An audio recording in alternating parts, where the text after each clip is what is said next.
Is it bad that I feed my little rascals candy from a pet feeder? It's probably fine.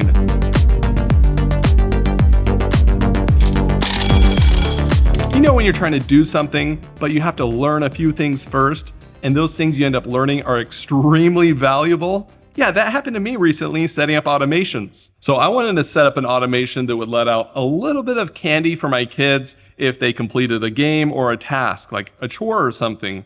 But I couldn't find anything that was an automated candy dispenser to buy online. Like, I looked everywhere, and if you know of one, then let me know down in the comments. So I thought about building one, but that would have taken a lot of time, and to be honest, I'm not that handy, and I know if I would have tried to build it, it would not have withstood my kids from, breaking into it. When candy's involved, they're gonna be relentless. So I came across this Aqara pet feeder, and Aqara did not send this to me. I bought it on my own. And I was like, hey, you know what? Even if it doesn't work that well as a candy, dispenser, it has high ratings for a pet feeder.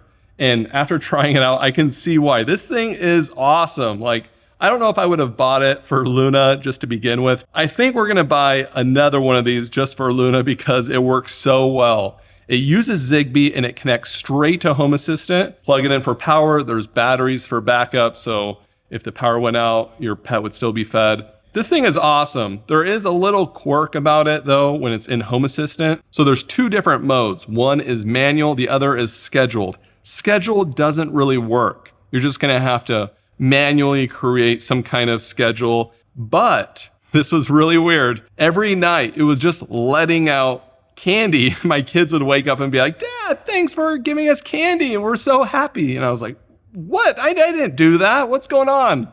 So it was in manual mode, but it turns out that even though it said it was in manual mode, I think it comes shipped with schedule mode enabled, and there's like a couple default scheduled times. I'm not 100% sure, but what I had to do was switch it from manual to scheduled and then back to manual, and I think that put it into manual mode. That was the only little quirk that I had. Besides that, it works great.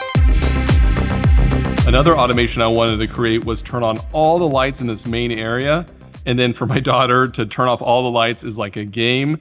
And then to quickly see if any of the lights were still left on. And there's a really, really easy way to do this. And that is in Home Assistant with groups.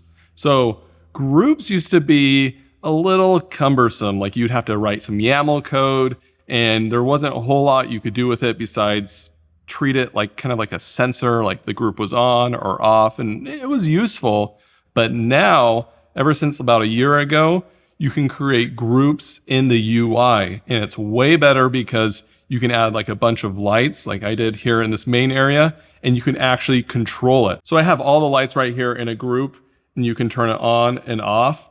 And then what's really cool is that if all the lights are off except for one, then the group is still on. So that made it perfect for the game because if she didn't turn off one of the lights, then technically she would lose.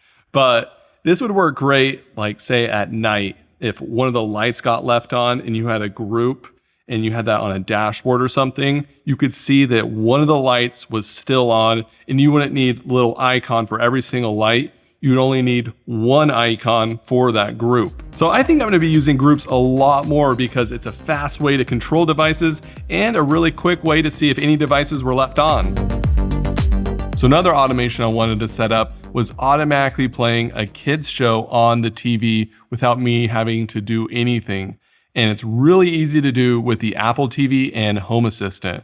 And I know I talked about this integration in the last video, but there's so much more you can do with it. Like you can select any app in the Apple TV and navigate it and all that stuff from an automation. There are a few little things you have to watch out with setting up an automation like this. And the first one was selecting the app in the Apple TV from Home Assistant.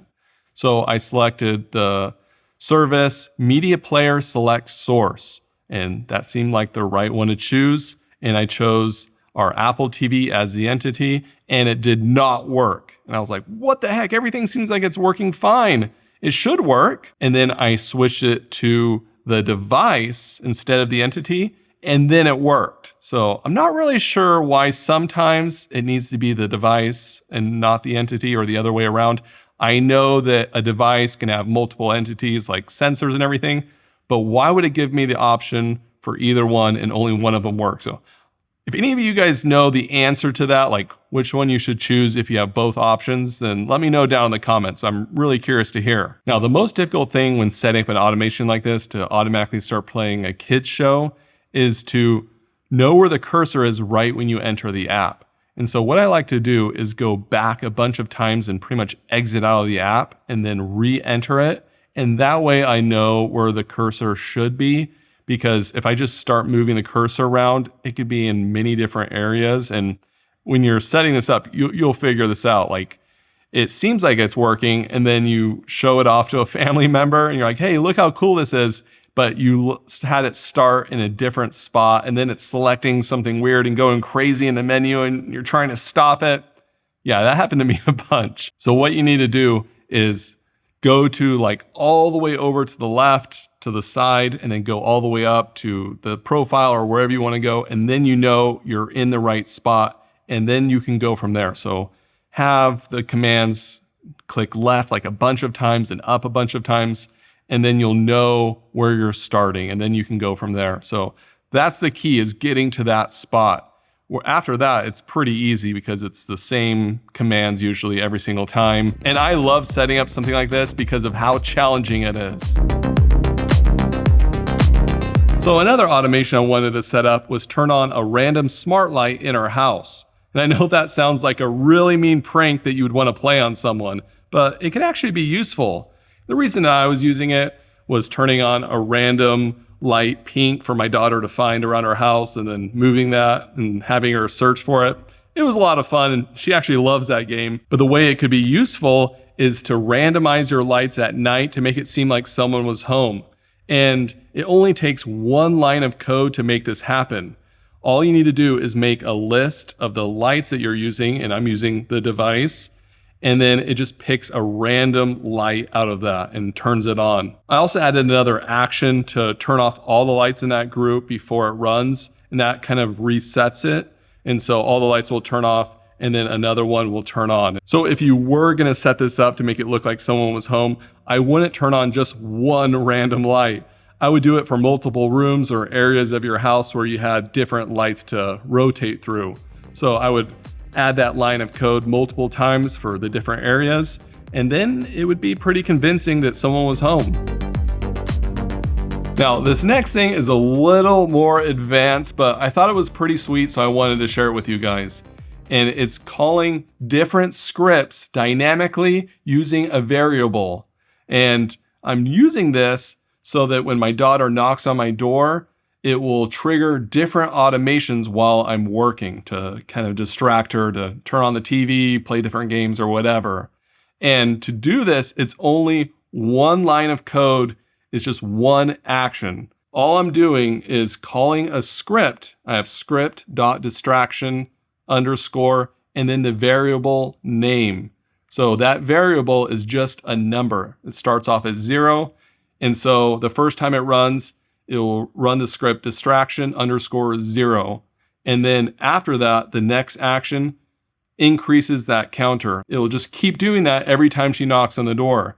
And what's cool about this is I can change up how I call the script. So if I want to change it to be random scripts every time she knocks on the door, instead of just increasing that counter by 1, I could just randomize that number, similar to what I showed earlier with the lights, and then put that random number in there, and it would just call a random script. So it would shake it up a little bit.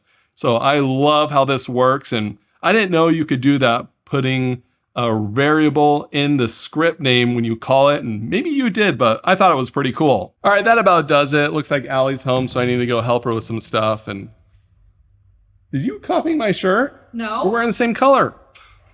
I got dressed first. No, she's obsessed with me. Don't listen to her.